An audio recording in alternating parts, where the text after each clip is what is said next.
What's up, y'all? It's Kareem, voice actor and marketing dude and speaker dude.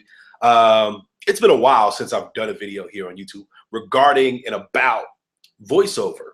I've been getting so many questions. I put up a video about 2 years ago, 2013. So many questions about the video was about how to get into voiceover, getting an agent, really getting started, getting your feet into voiceover and starting to make some money.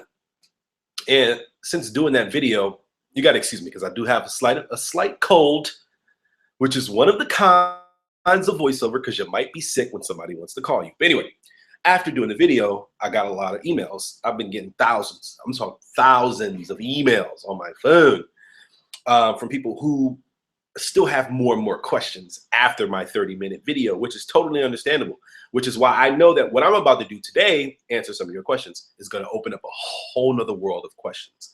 And I understand because I've been doing this work for about 4 years professionally and been with an agent for 4 years, been doing this game for 4 years. And in a different age where we have so much access to technology, where people don't believe that I'm able to do the work that I'm doing because of the way that I got into the industry. I'm a little bit younger than my competition. And so there's so many things that make my experience unique that I think can be beneficial to people who are trying to get in now versus 5, 10 years ago. And so I really wanted to answer more of your questions on this one. I got about 8 questions, it looks like. That I sort of dug from a bunch of emails and through the videos, and I just sort of wanted to answer them in this video to the best of my ability, and I really hope that it helps. One of the biggest questions that's not even on the list of questions that I put here, but one of the biggest questions that people ask me is, should I get into voiceover? And to be honest with you, I'm not sure if you should get into voiceover. I cannot tell you whether or not that's a good thing. I can't tell you whether you should get into voiceover. I think that's something that you need to figure out if it's something that you want to do. Because, just like me, a lot of people tell me that, a lot of people say that they have great voice. People are telling you have a great voice. You really need to do something with it. You either need to be on radio, you need to be a TV host, you need to do the voiceover thing. And you believe that, and then you decide, and you say, maybe I should really pursue this. And so many people are telling me that I should pursue this, but it's not something that you really want to do. But you have to answer that question for yourself. Is it something that you want to get into? It's not some magical world. I mean, 4 years ago, I landed one of the biggest gigs. My first gig was one of my biggest gigs. And I looked at the paper and I was like, oh my God, I can't believe they paid me for this for like 5 minutes of work. But between that moment and 8 months later, I didn't land anything, right? So people ask me, should they quit their day job? Should you quit your day job? I don't know. That's up to you. I mean, I went 8 months without landing another job. Is that the kind of lifestyle that you want? Is that something that you really want? Is that something you can deal with? Do you have obligations? Do you have things that you need to take care of? These are things that you have to think about when you're getting into voiceover. And it really depends on what kind of lifestyle you want. For me, I had just graduated college. I didn't have anybody to take care of except for myself. I just had to feed myself, sometimes cornflakes, whatever, sometimes peanut butter and jelly sandwich. I made it through that. Those 8 months were very difficult. I didn't land anything and I was doing my best. I had a great demo. I knew a lot of people, but I just didn't land anything and it was very difficult. So I think people need to be aware of those type of situations because not everybody's living in this magical world where they're on, a network every day and people are calling them and they're constantly getting gigs. That's not the reality for most working voice actors. And it does take time to sort of find your niche. But let me get to the question. So I'm not trying to keep too much of your time. Inger Starling asks, I'm considering doing volunteer voice work to get experience and exposure. Thoughts? I agree. I think you should do volunteer work. I think when you're at the beginning stages of your career, it's important to get behind the microphone. It's important to see what you sound like and critique yourself. And the only way you can do that, because Showtime and Nickelodeon isn't going to pay you yet, because they will pay you. The only way to get some experience is to do some volunteer work, is to go to the church, go to the school, go to wherever the after school program, whatever it is, any place that allows you to get behind a microphone. Because once you get behind a microphone, then you see how it feels, you get more comfortable, you can really see how you sound, and you can really get better. And the more you read, the better you get. Some of the greatest advice I received from an early mentor of mine is read everything that you see. Cayman Kelly, who's the voice of Power 105 in New York, Bounce TV, he was the voice of BET for 8 years. He's killing the voiceover game still. But he told me, man, read everything you see and open your mouth when you are behind the microphone. And that's some of the greatest advice that you could use when you're first starting out too, because you want to make sure that you start off on the right foot. And so you have an advantage over everybody else that's trying to do the same thing that you're trying to do. And so, yeah, I would definitely say volunteer work is a great thing to do. But once you start actually getting paid to do the work, then volunteer work becomes something that you really do want to take into consideration, because sometimes I'll do some church events or something like that, but then people want you to do what you used to do, and they don't want to pay you for it. And that's not going to happen, because now you do it for a living, and now it's a real thing, and now you actually, that's your livelihood. So you don't always do volunteer work for your entire, for once you start actually doing the work. But I think once you're starting, do the volunteer work, do anything you can, get your voice on anything. You need a reel. And if you're asking somebody to be a mentor for you, then you want to present them with something like, hey, I've been doing this for my church. I've been doing this. Will you listen to this? Will you be my mentor? And you can ask for guidance, and then it'll make more sense because it proves that you've been doing the work already. Cool, Inger? Cool. Now, Jim Pavlidis, I'm going to be honest with you. I might be pronouncing your name wrong, but hopefully I'm not. His question is there a demand for character VO? Should I put all those voices on my demo? Is there a demand for character VO? I don't know what the demand is. I don't know. I'm a talent. I'm not an agent. That's one. Two, should I put all those voices on my demo? Yes.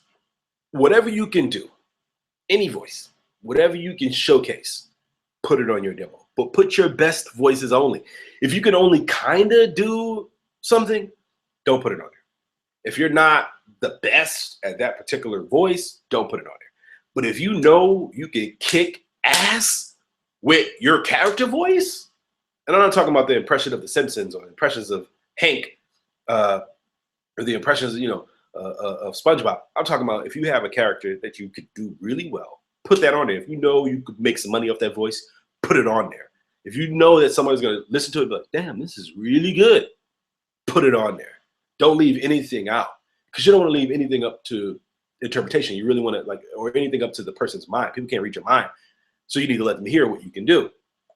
So I would definitely say put all your voices on there. Like my voice, my first demo, I had about 5 different types of commercials on there. I had a movie trailer. I had like a radio commercial. I had a TV commercial, pizza, printer. Like it was a bunch of different things on my demo. It was only 1 minute and 30 seconds. So I wanted to be clear and sure that I put everything on there, because I don't want to leave anything up to you, because you don't know me. So I need you to know me from this demo. Like, okay, this kid can do this, this, this. What the agent want to know is when they want to listen to it, they say, we can make money off this person. Really, I mean, that's really what they want to know. Like they listen to it and they're like, can I make money off of you? I think I can. Is there space for you on my roster? Can I put you out there and make money off of you quickly? Okay, cool. That's really what they do. And that's how you want it. That's how you want your demo to sound, though. You want your demo to sound enough to where they're like, I think I can use this person to make some money. And you'll make money too, of course, because the agents only get 10%.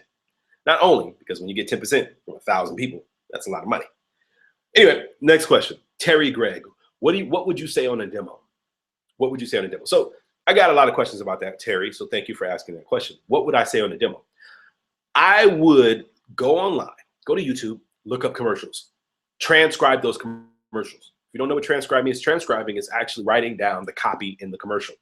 So you write down exactly what the VO person is saying in the commercial. And then you recreate the commercial on your own demo. That's what I did. I recreated a lot of commercials, wrote down, transcribed a lot of videos, and also just looked up voiceover scripts on Google. It was that simple for me. I don't want to make this complicated. We're just doing voices here. That's it. It's not some science. So I don't want anybody to sort of think about it like some genius level talent or anything like that. No, just go on Google, type in free voiceover scripts, and you'll find them. They're everywhere. And that's what you would say on a demo. You want it to sound as real as possible. Will it sound real? Will it sound like something they'll play on TV tomorrow? That's the question you should ask yourself. Terry has another question. Do you need to find an agent? Terry, unless you are going to be the person that changes the game, which is possible, you do need an agent. You need an agent. An agent is going to open the door for Nickelodeon, Showtime, HBO, you name it, TV One, BET, MTV, you name the network. Your agent is going to open the door for you. What agents do is they negotiate. As talent, sometimes the client and the talent never do business. There's the client, it's the talent, and then my head is the agent. So it has to be that communication through. Without that communication, some clients don't want to work with you. For example, when I first started doing work with one of the first television networks I was doing voiceovers on, that I've been doing voiceovers for quite some time, they would not work with me for almost a year because I didn't have an agent. So you definitely want to make sure you get an agent. You do need an agent.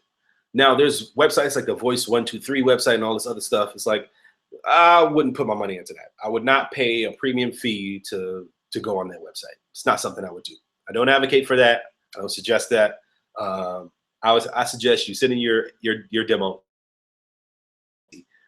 Agency that has an office in New York City or Los Angeles or Chicago or some major city, or local smaller cities, and you'll do better off that way. I just don't want people wasting money on those online agencies that you pay $300 a year and that your demo lives on their website. Don't waste your time and don't waste your money, because you can spend that money on making a good demo. You feel me? Does it pay well? Will it be able to pay your bills? This is another question from Terry. Does it pay well? Will it be able to pay your bills? Does voiceover pay well? Yes and no. I'll give you an example. I have a friend of mine who makes 6 figures, a cool 6 figures. Lives in a really nice house, wife, 4 kids. Life is good for him. I have another friend who has been signed for about 3 years and has landed about 2 gigs in 3 years. So he still has his job. And so, and those 2 gigs were not high paying. So I say that to say this. Does it pay well? Yes. Is it possible that you'll get into this industry and make no money and not be successful at it? Yes. But what I always say, it's always better to try and know than never try and die not knowing. You know what I'm saying? It's like you might want to try first instead of wondering if it's going to pay well, because I can't tell you if it's going to pay well for you or not. But I can tell you there's big paydays, and then there's times where you're just not making any money. I mean, it's not some magical thing. It's not like you get paid every Friday. You work a 9 to 5, you're gonna get that check on Friday, the direct deposit going to hit on Thursday night. Guess what? In voiceover, it doesn't happen like that. There could be times where you have a good year, and then there's times where you have a bad year. But then you have people across the internet who do these workshops and these seminars, and they always talk about you can make money with your voice, do all this, make it sound beautiful, but they don't tell you sort of the backside of it, where the reason they're doing classes is because they're not making a living from their voiceover stuff.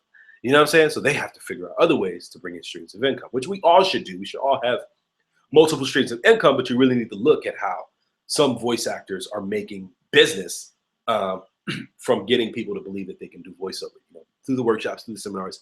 That's also a business for them, and that's how they keep that stream of income coming in. But then they can make you believe that getting to voiceover is easy. Anybody can do it. Anybody can have the patience to do it. Everybody can do it, blah, blah. And that's not always the case.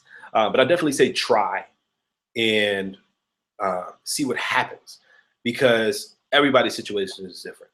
Everybody's situation is different. Does it pay well? Will it pay your bills? I can't answer that. I don't know. For me, I mean, like I told you, I've gone times where I didn't land anything for 8 months. You know what I'm saying? So that could happen. But then you can have times where you had a good year. You can book a bunch of gigs. You can land a major contract. You never know, but it is up and down. It's like being an actor. It's like you could be Will Smith one year and then you could be down the next year. You know what I'm saying? You could be the $20 million man one year and then the next year, nobody really feeling you like that. It's kind of crazy, but that's sort of what this industry is about. And that's how it works. Now, Terry, last question. I have a home studio. Can I create my reel in my studio? Yes, you can. In fact, I suggest that you do. If you have your own equipment, make your own demo, but you've got to make it sound good. Does it sound nice? Does it sound like something that's professional? Send it in. Make it yourself. Don't spend no money. Spend no money. If you can save money, you can save cash, save it. Easy324 from YouTube says, people keep saying they love my voice. I already touched on this. Just because people say they love your voice doesn't mean that that's something that you want to do. Voiceover is a very competitive business, but then it's also one of those things where it's something that you gotta want to do.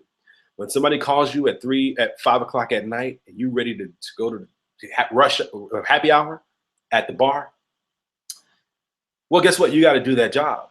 You can't go anywhere because for the next hour, you got to sit in your studio or go to some studio, find your place to studio, because guess what? They got you for the next hour and they booked you and they're going to pay you for it. But what I'm saying, I say that to say this, you got to be willing to go through the process of being a voice actor. You got to be available all the time. If you're not available, guess what? They're going to call somebody else. You know what I'm saying? They'll find it. They'll find it. So many people that want the job and that are available to do it, that you got to be available all the time. It's one of those things where you cannot not be available. I remember one time earlier this year, one of my clients, they called me. I was on the train headed to the city. I was living in New York at the time. I was heading to the city from Brooklyn, and they called me, and I'm just like, I'm not home. I can't, and I just can't go back right now. You know, and I lost that gig. You know, so that's what happens. You know, but then you don't want to lose too many gigs because nobody's going to ever call you. You know what I'm saying? Your agent's not going to call you. Nobody's going to call you because you're never available. So you definitely want to be available. And you got to think of these things that you're trying to get into the industry, because if you're not available, then guess what? Nobody's going to call you. It's that simple. It's not personal. It's business. They need something. These producers at these television networks, they need a voice. And if you're not available, they're going to go on down the list and call whoever's available, the next best person. William Brick says, where do I send my demo once it's done? You send it to an agency. Well, I'm lying. Here's what you should do first. Send it to your family. Ask them what they think. Then send it to your friends. Ask them what they think. Then send it to people, other voice actors, whoever. Ask them what they think. Then craft the story and then send it to an agency. You want to make sure you send it to an agency. You want to get signed to an agency. You want to. That's what you want. You want representation. You want to be legit. You want to be a real talent. That's what you want. So send it to an agency. Captain Bapton, where can I hear your original demo? You can hear my original demo actually on YouTube. If you type in Kareem Taylor, I think, voiceover, 2009 or 2008, it's on there. I remember I did a commercial for American Idol. Oh my God, it was so bad. It was so bad. My first demo. But it's on YouTube. It's available. And then I have the other demo that I sent to agencies, which you can also find on YouTube as well. It's all out there. Everything's on the web. Here's one thing I would definitely suggest. Since we all have the internet at our fingertips, remember, everything's on the internet. People don't think that it's on the internet. There's probably some stuff on me that's on the internet and I don't even know about. You type in whatever you want to find out about me. You can find it on Google. It's on there. And my original demo, it's on YouTube because I was using it to send to family and friends. I was posting it on Facebook. That's how I ended up getting my first gig at CNN, because I posted my original demo on Facebook. And the producer was like, yo, come down to the office. And I was there, and that motherfucker with a suit and tie, like, what's up? Anyway, do you do, Mr. Silence 08 says, do you do any voice coaching? No, I don't do any voice coaching. I don't do that. I never actually took a voice class before. But I don't do any voice coaching. I don't know the science behind it. I don't know about the way you should handle your esophagus and stuff like that. I don't know. I don't know. It's something I just don't know. But what I do know is that when I do, I learn by real life experiences of what I've experienced. And this knowledge is coming from 4 years of being in the New York scene and now in the LA scene of just of doing the voiceover thing. And so for me, it's about the real world experience. And constantly doing that. So I don't do any voice coaching. Maybe one day, who knows? I've definitely been thinking about doing a seminar or a workshop for new age digital, getting into voiceover through the new age digital sort of revolution that's happening right now. Because now I really do think that it's easier than ever, but you sort of got to have the right approach to it. You know, you don't want to use like the old ways trying to get into this new sort of what's going on right now. I think me coming in at this time was probably the most interesting time because I didn't send in like a real demo with a package with my face on it, or something like that. Like people had advised me to do. I actually sent it through email and got signed to an agency. You know what I'm saying? So I think that's something that a lot more people can do, especially if voiceover is something that you really want to get into. Now, Steph Elite says, regarding my last video, she said, you didn't talk about pay. Now, I'm not going to tell you, I'm not going to show you my tax forms and show you how much I made last year. I'm just not going to do that. Why would I do that? But what I will tell you is that it doesn't matter. Pay doesn't matter. Does it? Okay, I'm not lying. All right, I'm lying. Pay does matter. But what I mean by pay doesn't matter is that, is it something that you want to do? Figure that out first. Is voiceover something that you want to do? Like I said, you could make 7 figures, or you could make $200 a year. I can't control that. I can't control it. I have no control over that. So there's no definite amount that people are making. Now, of course, if you land a TV commercial or a radio commercial or whatever it is, yeah, it's going to pay you well. You're going to get paid good money. You can make a good living. Yes. Now, will it happen for you? I don't know. I wish I could tell you that it would happen for you. Could it? I think it could. But will it? I don't know. I can't really answer that because I know a lot of people that don't make a living from voiceover. But then I know other people who all they do is voiceover. That's all they do. They quit their jobs 15 years ago. They've been doing voiceover for 15 years, full time. That's all they do. But then I know other people who can't quit their job because guess what? Voiceover is just not cutting it. It's not paying the bills. It's feeding the family. So it's definitely one of those things where you got to really think about, is this something I really want to do? Is it something I'm willing to sort of push through if times get rough? You really want to think about those things. That's why I didn't answer that question in the first one, even though I promised that I would, but I did. That's really my answer, is that I can't tell you if it pays well. What's well? I mean, what I like to make may not be the same thing that you like to make, or what I'm comfortable with making may not be the same thing that you're comfortable with making, in terms of making a living from this work. And so I can't tell you whether or not, it pays well. I wish I could. And the last question is, any advice on the coach or seminar? I don't have any advice on the coach or seminar. I don't go to coaches. I don't take seminars. I feel like if you're doing the work, you're doing the work, period. If you're doing the work, you're doing the work. I don't care how many videos you sit through. I don't care how many coaches you know or who class you took back in '97. If you're doing the work, you're doing the work. And guess what? I'm doing the work, which is why I tell people all the time, just do the work. Stop taking classes. Stop sitting through videos. Stop getting inspired. Do the work. Just try it. Put yourself out there. Be embarrassed. Suck. Fail. Do it. That's what I tell people all the time, because that's the advice that I follow as well. I'm just out here doing it. And that's it. That's the only difference between me and anybody else, is that I'm actually doing the work and I'm putting myself out there constantly. And now I'm in LA. I moved to LA for Promax BDA. If you don't know about Promax, they they're an association that represents entertainment marketing and advertising in the worlds of television and media. Anyway, they do a program called Promo Pathway for 25 students, and they brought me and 24 other people to the program this year. And now I'm learning the other part of the business, where the writer producer area, the television side, like the actual client side, and learning that part of the business and seeing what goes into that. So that's what I'm doing now here in Los Angeles. And I think the journey has been very interesting. I think, as a voice talent, I've learned a lot over the last 4 years. And voiceover is going to be something I'm always going to do. But you definitely want to diversify. I think if you have a lot of talent, I think if you have the talent and you know that you can do more, I think you should.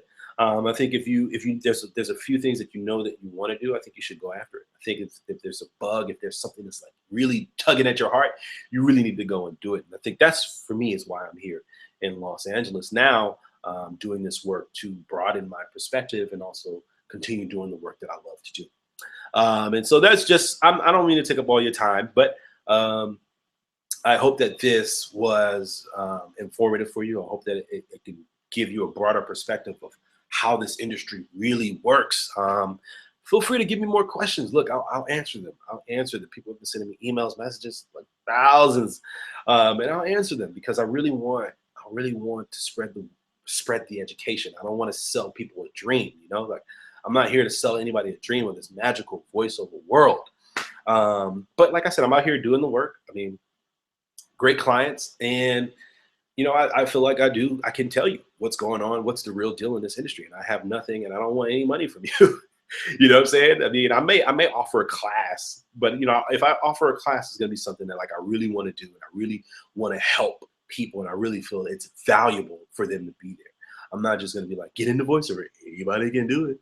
You can come and do it. Just get yourself a video. Anybody can do it. I'm not that kind of person. So if I do ever offer a class, it'll probably be something along. You'll know it's coming from a good place. I'm not just trying to get money to pay my bills. You know what I'm saying? But yeah, hit me up. Let me know if this works for you, and if you have any more questions, feel free to let me know. It's Kareem Taylor. I am signing out.